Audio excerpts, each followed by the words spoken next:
So we're here on the patio of Garage Creative Studios for another episode of our live stream. We are super pumped to have Jen from YCLE here with us, and we're going to talk to her after this.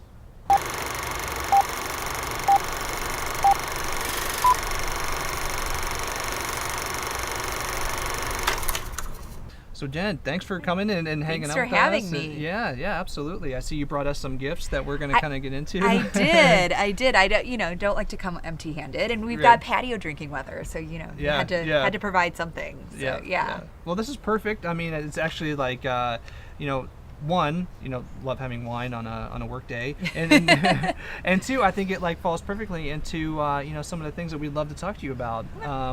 Like I know that you're a whole bunch of things, and I know you're a blogger and a writer and a mom and a lawyer and an influencer, so all that kind of good all stuff. All these things, yeah. Yeah. So let's like tell me a little bit about your blog and how you got into that. Okay, so my blog is called YCLE, and the idea of it was I had moved back to Cleveland about 10 years ago, and people kept asking me why I moved back to Cleveland. It was people who lived here, and I thought that was really sad that they didn't know why you'd want to live in Cleveland. And so it started out from the idea of every post was another great reason why to live in Cleveland. And here, 8.5 years later, I'm still writing it and still finding new great things to do around town, or, as my life has changed, as I became a mom, as I got married, all those things, what I found to do in Cleveland and what enticed me was different. And so it's been really neat to sort of take that journey through the blog and get to share how Cleveland's changed for me over that time. So yeah, I think it's really cool as a Clevelander that just the fact that you say you've been doing this for this long and you haven't run out of reasons why. Yeah, no, there's always something new, and whether it's going back to Edgewater, but they added the playground now, or whether it's trying a new restaurant. Things are always changing. Places are always adding new events or new exhibits and things like that. So you never really run out. And I think we've got an embarrassment of riches, especially culturally in Cleveland. So yeah. What's your favorite thing to write about? Do you have a favorite thing to write about? Oh gosh.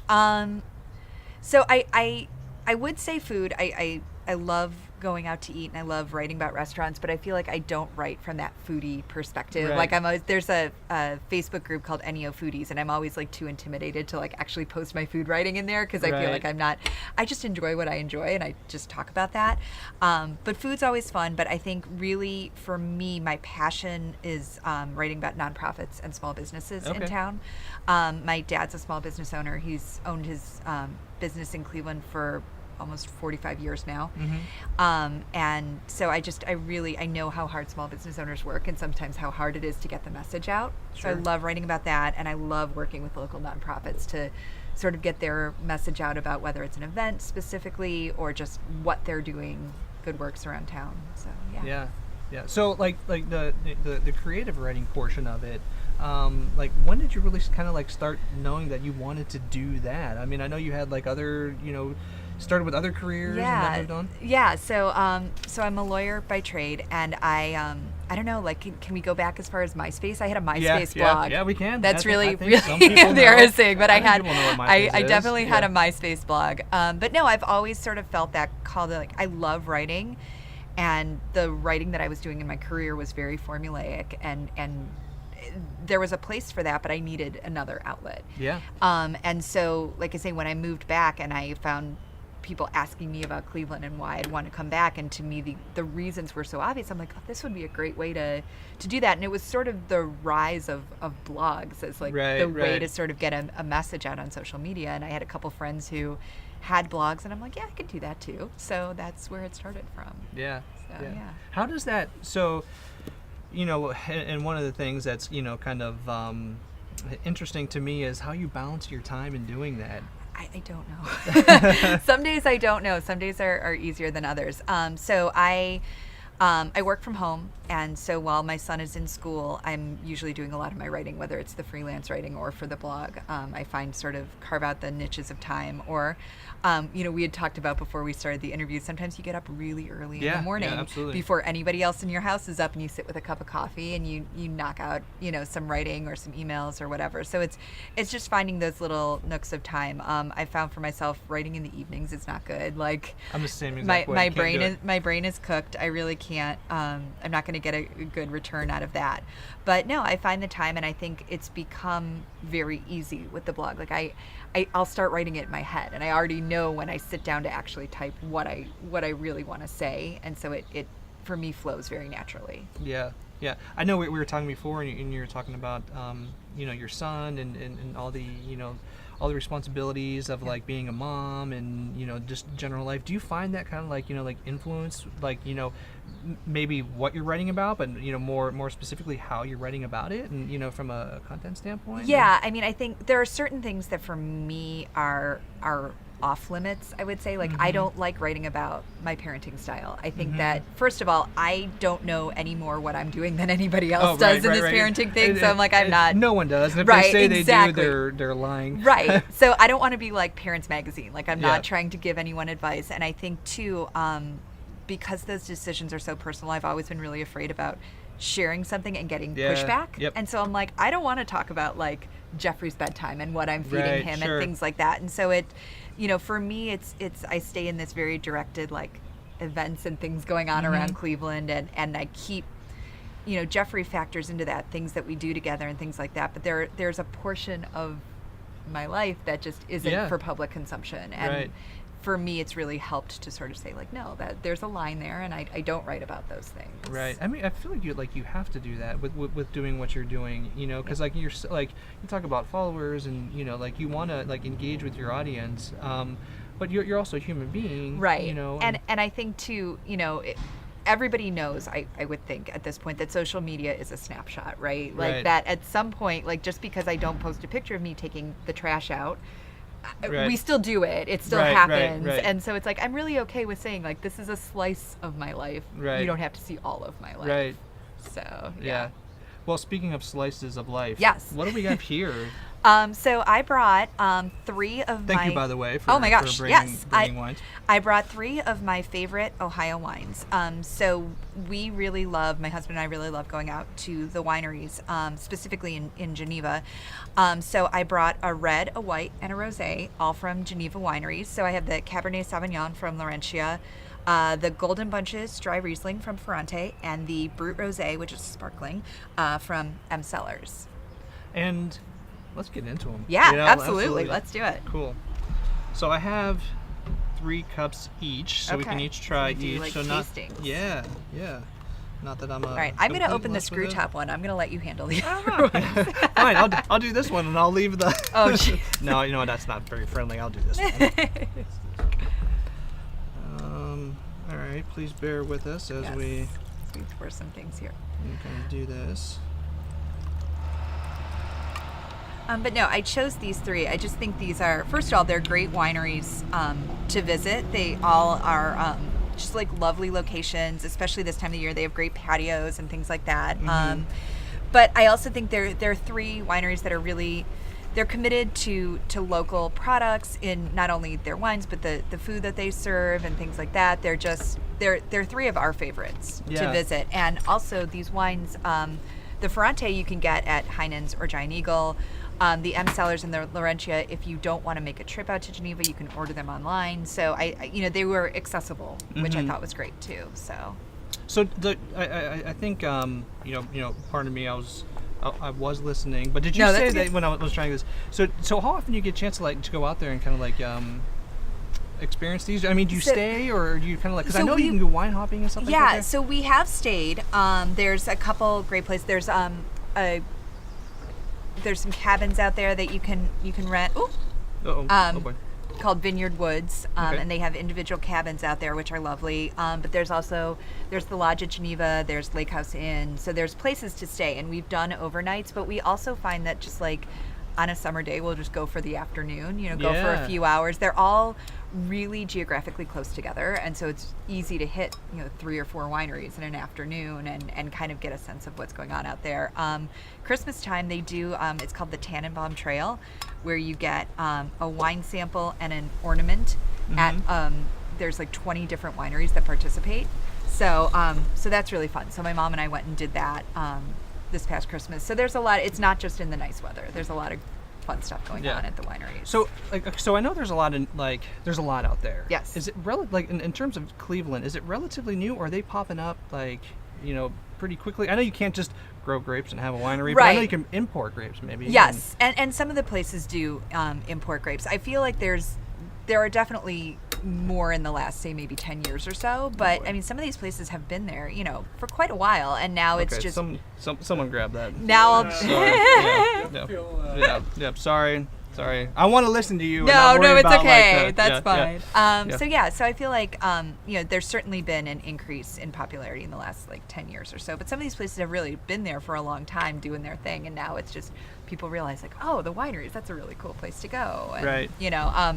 I actually did my bachelorette party out there. We rented a bus and went to a bunch of the different wineries and stuff. So, but not just Geneva. There's one in Broadview Heights, not too far from you guys, Michelangelo's, that just opened. That's great. Gervasi down in Canton is lovely. So, it's not just Geneva, but I sort of featured the Geneva ones. Sure. All right, we'll pour the red. I don't know how much. I'm not good at judging amount. You can't go.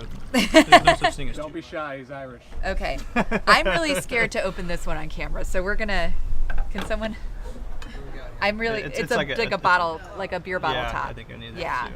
All right, so let's start with this one. Okay. The first one you so the poured. Golden Bunches from Ferrante. Yeah. First of all, salute. Thank you. All right, cheers. Thank you for having me. Yes. Here comes flying away.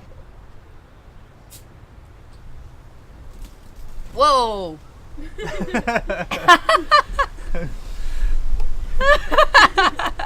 is a champagne bottle. Oh goodness, you're gonna really smell like wine now. I'm sorry. Thank you.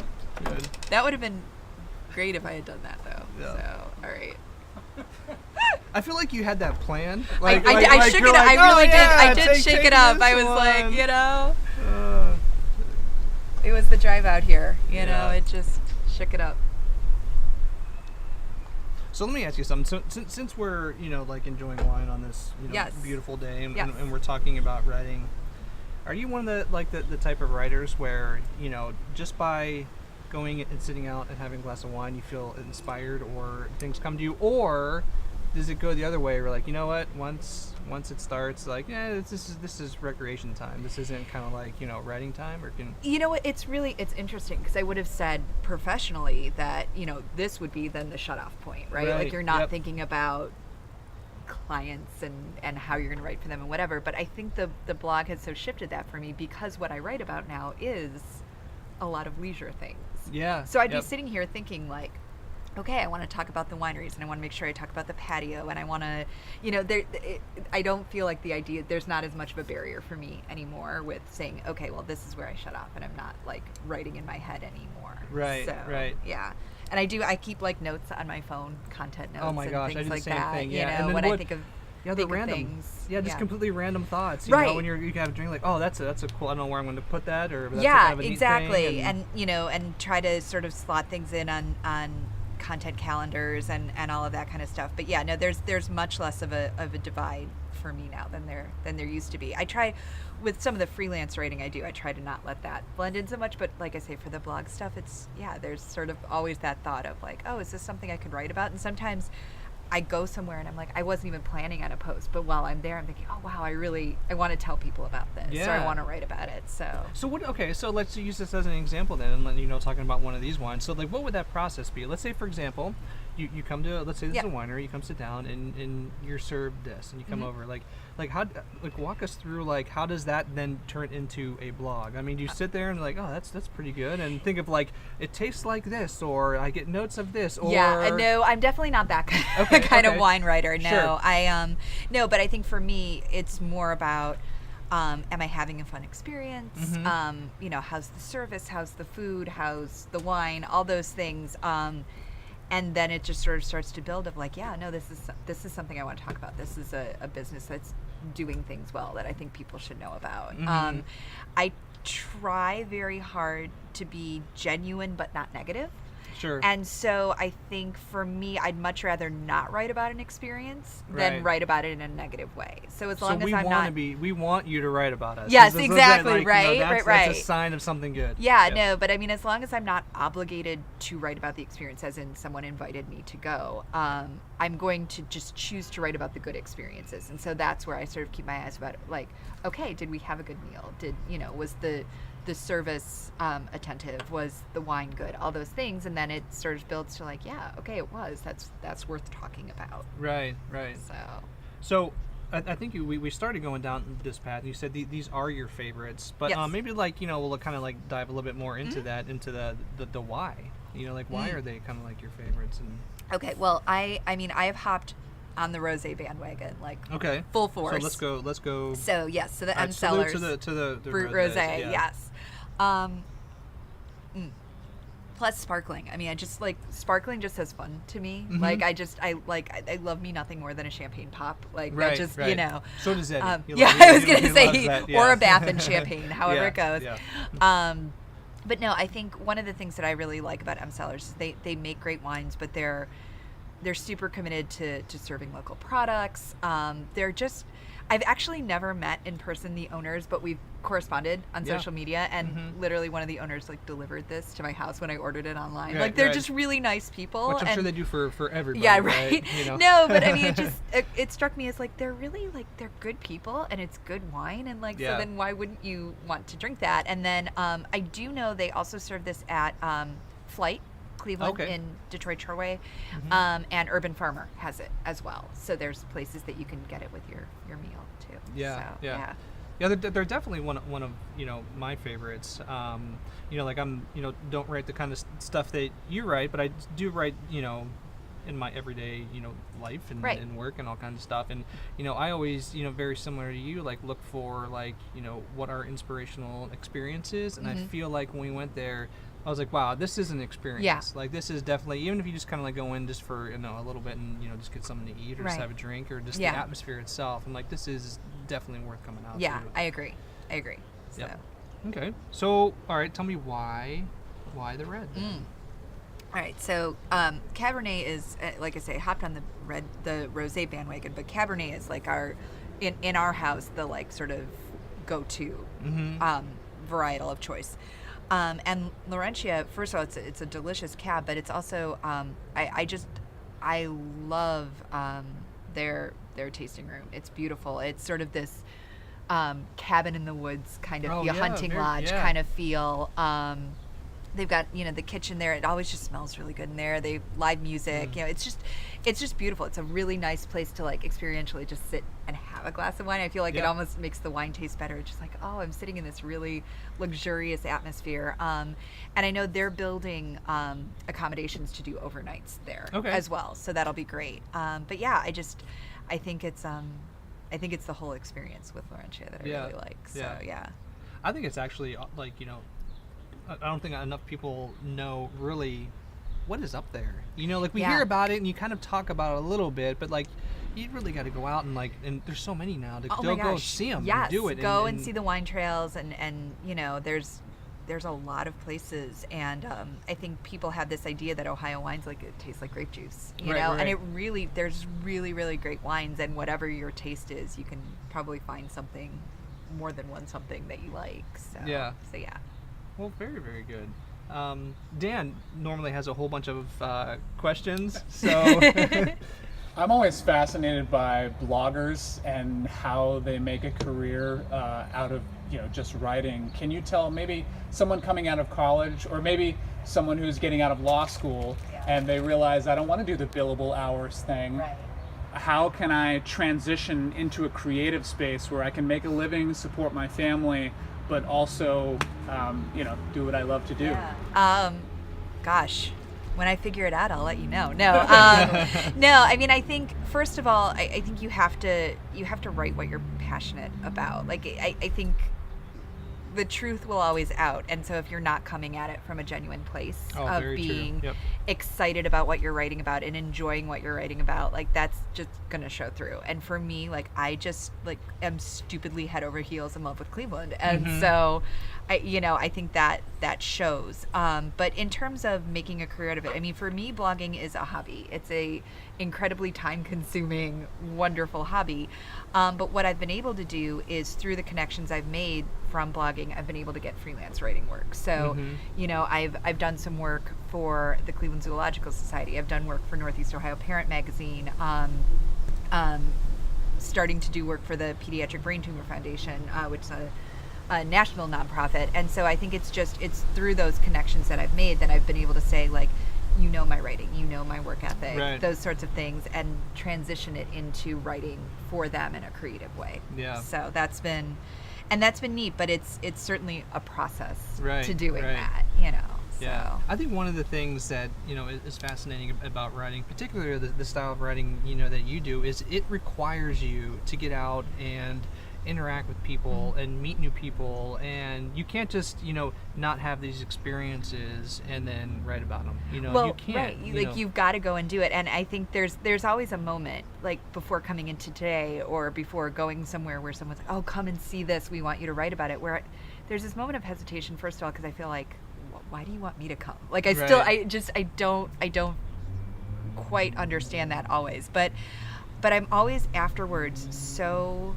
honored by being able to share someone's space in that way, and the fact that whatever it is they're showing to me, whether it's their business or their nonprofit or this thing that they created, it's like, wow, you wanted me to see that, and it's important to you, and therefore it's important to me. And I think I try to approach every interaction that way, and I try to give my writing that kind of care, and I hope that shows through. Yeah, I'm really glad that you mentioned that, and particularly the fact like that, like that empathy aspect to it, like when you really notice that like this is important to you. Yeah. So I should take care with it because exactly it's your baby. So you're letting me into that. And it's funny because I had gone to this a rehearsal for the Dancing Wheels company. They're a integrated dance company where they do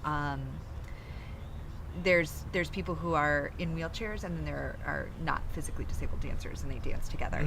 And they had invited me to come to a rehearsal, and I took my son with me. And I at first was just very apologetic, like, I'm sorry I have to bring him, and he's 5, and I don't know how he's going to behave, and all those things. Well, not to break the chain of thought, but anyone with parents, or anyone that parents with children, understand that. Yeah, there's nothing. Even people without children, most people I think understand that you can't control uncontrollable things. Yes, exactly. So I really hope he's good, but I don't really know what's going to happen, But I was saying to the director, I was saying, sometimes I take my son to the most random things with me because this is part of what I'm doing, and so he comes with me. And she goes, but think of all you're teaching him. And I had this moment of like, wow, yeah.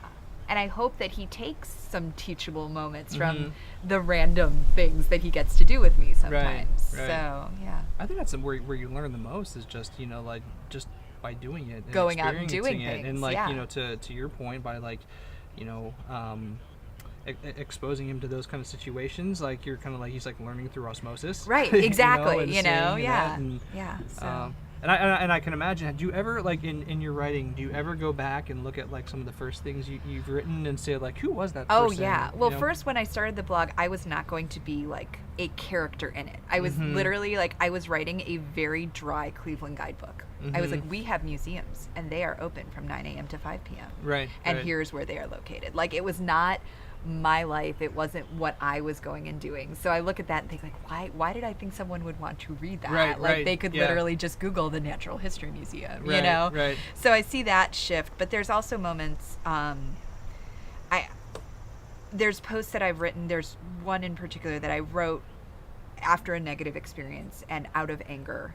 And I look at it and I never took it down because I felt like that was unfair too. But I look at it now going why did I do that? And you learn, you write from a place where you don't really want to write from, where you don't really want to be, and then you're like, oh no, I need to I need to step back before I write. And I just, Right. and the internet has a really long memory. So, Right. you know, you learn that lesson. Yeah. So, You know, one of the things I wanted to ask you too about is, you know, when in terms of writing is kind of like the technical approach, and I'll use, you know, myself as an example, you know, but how I approach everything is I have that first, you know, pass where I just literally it's like a brain dump. Everything that I got, you just get it down on paper or on the computer, whatever, and then you go through and refine and refine and refine. What is your process like? I'm much more measured, I think. Okay. I brain dump in my head. I don't once I actually start typing, it's close to where I want it to be. Sure. I think most times, or I always had a difficulty, like when I was in school, I would write things that were too short. Okay.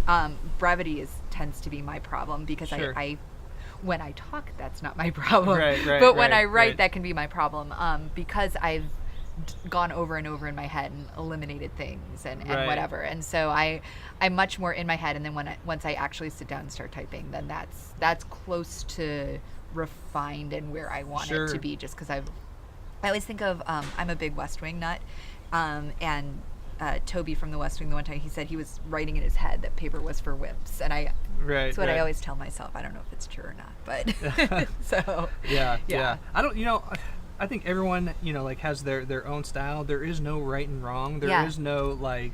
In my opinion, there are no wimps. Like they're like right. whatever No, works you for just you. right. Is You your just work thing. it through your process. Absolutely. Yeah. And I think it's there are things where I'll come at it and go, oh, I really don't know, like what's my angle, and then it just, you know.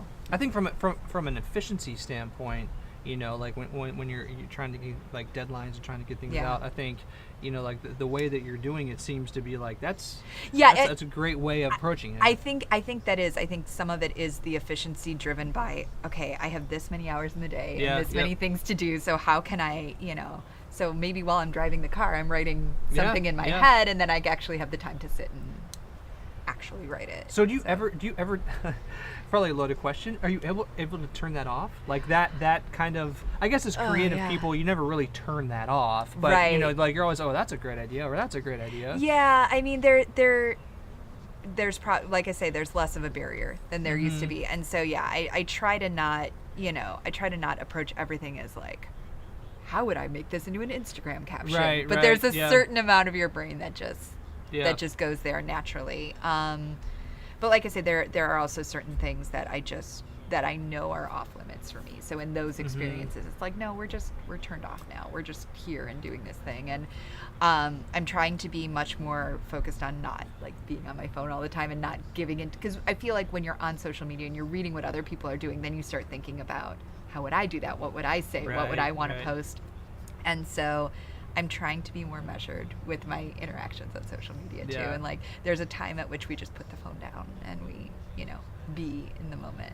So put the phone down, enjoy the wine. Yes, exactly.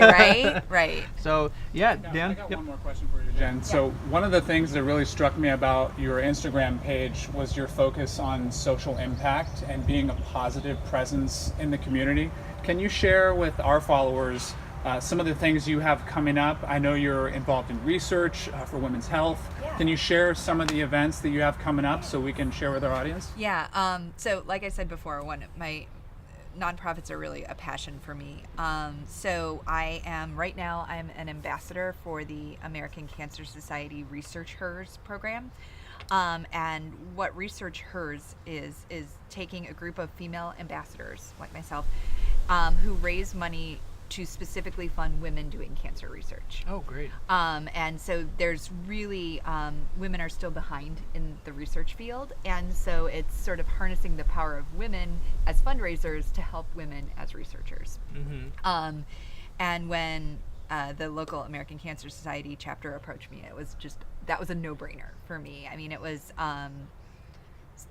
just really, cancer's had a lot of personal impact on my life, and in November I was diagnosed with cervical cancer, so and luckily very small, and I'm good and all of that, but it just was a really, really great fit. So I'm doing that now through the month of May, and next Monday, May 20th, if anyone loves Johnny Mango, but she doesn't love Who doesn't love Johnny pad Mango? thai Yeah. and margaritas. Yeah. You can come to Johnny Mango on Monday, May 20th, and 20% of the bill total is donated back to American Cancer Society Researchers Program, which is awesome of them. I'm really excited to be partnering with them. So yeah, Yeah. so that's going on. But no, I mean, it's really like to be able to be a voice for that. It's like if you have this platform, you should use it for something other. I mean, it's great to talk about wines. It's great to talk about restaurants. Yeah. It's, but there can be more to it. And Right. I feel like if I've built this for something, I should build it for helping out the kind of organizations that really Yeah. need the help. Yeah. Well, thank you for doing that, because thank I you. think it's using what your God-given talents are, and your skills and your passions, and turning them into something that literally makes the world better for someone else. And Hopefully. you Yeah. know, well, I We mean, try, like you know. if we all just did what we could, Right, you know, exactly. and I think especially with your last example, that's exactly what you're doing. You're taking what you do well, Yeah. and you're using it for like that kind of outlet. So Yeah. we appreciate it. Oh, thank you very much. Yeah, thanks. Yeah. So All right, Dan. I think I have a lot more wine to drink, and I'm sure no one wants to see me do that on camera. it's probably a good especially- place to stop. especially on the internet. So thanks again for Thank you so much for coming, having and- me. Yeah, absolutely, and thank you for bringing the wine, and Absolutely. thanks for all the crew, and we'll see you next time. Boom. Awesome. I think you're really gonna like that. Thank